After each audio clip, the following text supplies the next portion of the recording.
আসসালামু আলাইকুম। সবাই কেমন আছেন? আশা করি সবাই অনেক বেশি ভালো আছেন। আমিও অনেক বেশি ভালো আছি আলহামদুলিল্লাহ। তো আজকে আমরা সবাই মিলে গেছিলাম বাবার সবজির বাগানে। তো দেখতে পাচ্ছেন এই জায়গায় বিভিন্ন রকমের গাছ আছে। অনেক সবজি লাগাইছে।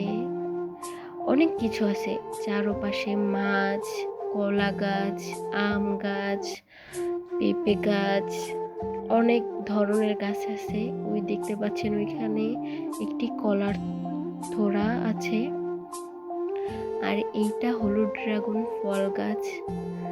একা একা বাসায় বসে ভালো লাগতেছে না কারোরই, তো এর জন্য আমরা চিন্তা করলাম একটু ঘুরে আসি।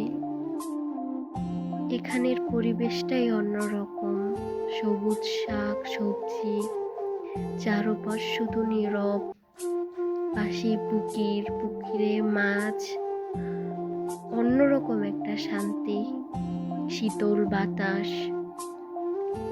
এটা হলো কুমড়ো গাছ, এখানে মরিচ গাছ আছে ছোট, পাশেই আছে সুন্দর একটি সবেদা গাছ।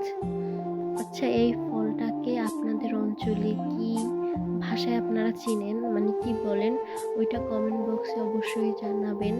তো ভিডিওটা অনেক বড় হয়ে যাচ্ছে, তার জন্য আজকের ভিডিওটা এই পর্যন্তই। পরবর্তী ভিডিওতে দেখাবো আমরা কি কি মাছ ধরছি, কি কি সবজি তুলছি, সবকিছুই পরবর্তী ভিডিওতে থাকবে। বাই বাই, আল্লাহ হাফেজ।